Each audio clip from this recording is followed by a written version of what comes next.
అదే RTV app. వార్తల్ని క్షణాల్లో చదివే అవకాశం ఉంటుంది. ఒక న్యూస్ పేపర్, ఒక టెలివిజన్ ఛానల్ మీ చేతు. నిన్న ముఖ్యమంత్రి గారు వస్తే సిద్దిపేట ప్రజలు కానీ, గజ్వేల్ ప్రజలు కానీ, దుబ్బాక ప్రజలు కానీ ఆశించిర్రు. ఏ ముఖ్యమంత్రి గారు వచ్చినా ఏదో ఒక హామీ ఇచ్చి ఇక్కడ అభివృద్ధి కార్యక్రమాల్లో పాలు పంచుకుంటాడు, ఇక్కడ ఉన్నటువంటి సమస్యలను పరిష్కారం చేస్తారు అని అనుకున్నారు. కానీ కేవలము గతంలో కాంగ్రెస్ వాళ్ళు 115 కాన్స్టిట్యున్సీల్లో ఎక్కడ వెళ్ళినా కానీ సిద్దిపేట అభివృద్ధి చేసుకుంటారు, గజ్వేల్ చేసుకుంటారు, సిరిసిల్ల చేసుకుంటారు, ఫలా చేసుకుంటారు, లేకుంటే దుబ్బాక చేసుకుంటారు అని చెప్పినటువంటి వీళ్ళు మనం సిద్దిపేట ప్రజలతోని కానీ, దుబ్బాక ప్రజలతోని కానీ, గజ్వేల్ ప్రజలతోని కానీ, సిరిసిల్ల ప్రజలతోని కానీ, ఎందుకంటే ఆనాడు కాంగ్రెస్ వాళ్ళు ఈ 4 కాన్స్టిట్యున్సీలకు టార్గెట్ చేసి అక్కడనే ఫండ్స్ పెట్టుకుంటుర్రు వీళ్ళు నలుగురు అని చెప్పిర్రు. అదే ముఖ్యమంత్రి సిద్దిపేటకు వచ్చి సిగ్గు లేకుండా ఇక్కడ వచ్చి హరీష్ రావు గారికి కానీ, కేసీఆర్ గారికి కానీ మాట్లాడటానికి నీకు నోరు ఎట్లా వచ్చింది అని అడుగుతూ ఉన్నాను. ఒక విషయం చెప్తే ఇప్పుడే శర్మ గారు చెప్పినట్టు ఆయన హరీష్ రావు గారు ఛాలెంజ్ చేసి ఆగస్టు 15 లోపల నువ్వు రుణమాఫీ చేస్తా అని చెప్పినావు. ఆ ఛాలెంజ్ని హరీష్ రావు గారు తీసుకున్నటువంటి ఛాలెంజ్ని నువ్వు కూడా అక్కడ ఆ స్థూపం దగ్గర పోయి తప్పకుండా చేస్తా అంటే ప్రజలు నమ్మేవాళ్ళు. కానీ మేము శర్మ గారు కానీ నేను కానీ గ్రామాల పట్టి తిరుగుతూ ఉంటే, ఇక్కడ కూర్చున్నటువంటి నాయకులు గ్రామాల పట్టి తిరుగుతూ ఉంటే గతంలో ఒక 400, 300, 500 ఓట్లు కాంగ్రెస్కు పడవచ్చు. కానీ ఈరోజు వాళ్ళు ప్రమాణం చేస్తూ ఉన్నారు ప్రజల గుడిల మీద, మేము కాంగ్రెస్ పార్టీకి ఏ పరిస్థితి లేము, మోసపోయినాము, ఇక్కడ టీఆర్ఎస్ గెలిచింది, బీఆర్ఎస్ గెలిచింది, కానీ ఆ 300-400 ఓట్లు కూడా మేము ఈ తాప వేయము అంటే వాళ్ళ భాషలో మాట్లాడుతుండు.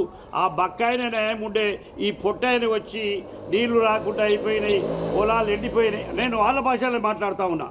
ఎందుకంటే నా ముఖ్యమంత్రికి, నా నాయకునికి బక్కాయన చెప్తాను. కానీ ఆడళ్ళు, మొగోళ్ళు, పెద్ద మనుషులు ఊర్ల పట్టి చెప్పినటువంటి వాళ్ళు ఏంటంటే ఆయననే న్యాయం ఉండే, ఈయన వచ్చి ఇవాళ యొక్క బాపనని చెప్తాడు కదా, ఇంట పంచాయతీతో కాల్పెట్టుమని చెప్పి, అందుకోసం ఈరోజు మనకు శని పెట్టింది. ఈ ముఖ్యమంత్రి గారు అధికారంలో వచ్చిన తర్వాత నవంబర్ 9th వాళ్ళకు కాంగ్రెస్ వాళ్ళే తలపట్టుకుంటా ఉన్నాడు. ముఖ్యమంత్రి కానీ, కాంగ్రెస్ పార్టీ కానీ, రాహుల్ గాంధీ కానీ, ప్రియాంక గాంధీ కానీ, లేకుంటే ఖర్గే కానీ ఇన్ని వాగ్దానాలు చేసిపోయిర్రు. ఆ వాగ్దానాలు ఎట్లా పూర్తి అయ్యి చెప్పి ఇవాళ హరీష్ రావు గారు కానీ, కేసీఆర్ గారితో పాఠం నేర్చుకోవాలి. కాంగ్రెస్ వాళ్ళు వచ్చి అయ్యా ఇది సమస్యలు ఎట్లా చేయాలి, ఇది ఎట్లా పరిష్కారం చేయాలి అని దొంగతనంగానో మంచో చెడో వచ్చి వాళ్ళ దగ్గర ట్రైనింగ్ పొంది ఈ రాష్ట్రానికి మంచిగా చేయాలనేటువంటి ఆలోచన. 5 సంవత్సరాలు మంచిగా నడవాలి, ఈ ముఖ్యమంత్రి మంచిగా చేయాలని చెప్పి కోరుతున్నాం. కానీ మేము ఈ ప్రభుత్వం పోవాలని కూలగొట్టాలని చెప్పి కాకపోతే నేను ఒకటి ఛాలెంజ్ చేస్తూ ఉన్నాను. ఈ మే తర్వాత ఏదైతే పార్లమెంట్ ఎలక్షన్ జరుగుతూ ఉంటాయో ఆ ఎలక్షన్ తర్వాత ఈ కాంగ్రెస్ వాళ్ళే మే తర్వాత గల్లాలు పట్టుకొని, చొక్కాలు పట్టుకొని గాంధీ భవన్లో లేకపోతే సెక్రటరియట్లో నువ్వెంత అంటే నువ్వెంత అని అనకపోతే నా పేరు ఫారూక్ హుసేన్ అనేది మార్చుకుంటానని చెప్తా ఉన్నాను, ఛాలెంజ్ చేసి చెప్తా ఉన్నాను.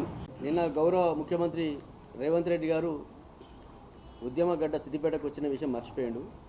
ఇది ఉద్యమాల గడ్డ. ఆయన సిద్దిపేటకు వచ్చేటప్పుడే ఆయన మంత్రులు ఆయనకు చెప్పిండు, సిద్దిపేటకు ఎందుకు పోతున్నావు, ఆడ ఏముండదని మంత్రులు చెప్పిండు. ఆయన్నే మైకులో స్పష్టంగా చెప్పిండు, సిద్దిపేటకు వస్తే మంది ఉంటారో లేదో అని అనుమానం కొద్దిగా వచ్చినాడు. మంది వస్తారో రాలేరో నమ్మకం లేనోడు ఓట్లు ఎట్లా ఎత్తారనే విషయం వాళ్ళకి ముందుగానే చెప్పారు. వాళ్ళే చెప్పింది వాళ్ళ ప్రచారంలో, మేము ఇక్కడ ఒక ఓట్లు పడాయని స్పష్టంగా ముఖ్యమంత్రి గారే బస్టాండ్ దగ్గర చెప్పాడు. దానికంటే పారదర్శకంగా ఏం లేదు. ఇంకా ఇవాళ రాజీనామా చేస్తామని మాట ఇచ్చాం. రాజీనామాలు హరీష్ అన్నకు కానీ బీఆర్ఎస్ పార్టీ కానీ కొత్తగా కాదు. ఉద్యమాల ప్రజలు ఎప్పుడు రాజీనామా చేయమంటే జేబులో పెట్టుకొని తిరిగినారు, రాజీనామాలు చేసిండ్రు.